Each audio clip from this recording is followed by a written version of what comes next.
Doctor Mohammad Yunus ক্ষমতায় আসার পর এদেশের ৪ শ্রেণীর মানুষের সবচাইতে বেশি অসুবিধা হয়েছে। নাম্বার ১, এলাকার পাতিনেতাগুলো। ডক্টর ইউনূস ক্ষমতায় আসার পর এলাকার পাতিনেতাগুলো তাদের নিজের জীবনে নিরাপত্তা দিতে পারছে না এবং নিজেরা সবসময় যে অসুবিধাগুলো কাজে লাগাতো বর্তমান সময়ে সেই সুবিধাগুলো তারা কোনোভাবে কাজে লাগাতে পারছে না। এই জন্য সবসময় এই সরকারের পতন তারা চাচ্ছে। নাম্বার ২ হলো এলাকার চাঁদাবাজ লোকগুলো, যারা সবসময় এলাকার মানুষের উপর নির্যাতন নিপীড়ন করে চাঁদা আদায় করত। ডক্টর মোহাম্মদ ইউনূস ক্ষমতা আসার পর একদমই এদেশ থেকে চাঁদা উঠে গেছেই বললেই চলে। নাম্বার ৩ হলো সুবিধাবাদ জিন্দাবাদ এই লোকগুলো, যারা সবসময় ক্ষমতার জোর করে সবসময় মানুষদেরকে ভয় এবং ডর করে সবসময় তাদের কাছ থেকে অর্থ হাসিল করত, তাদেরই সবচাইতে বেশি অসুবিধা হয়ে গেছে। নাম্বার ৪ হলো যারা ক্ষমতার ভয়ে মানুষকে ভীতি করে সবসময় তাদের কাছ থেকে অর্থ হাসিল করতেন, তাদের সবচাইতে বড় অসুবিধা হয়ে গেছে ডক্টর মোহাম্মদ ইউনূস ক্ষমতায় আসার পর।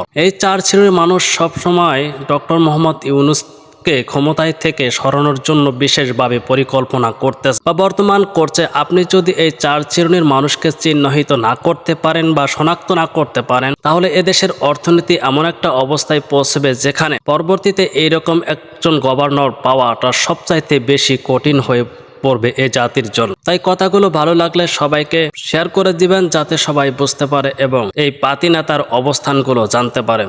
ধন্যবাদ সবাইকে।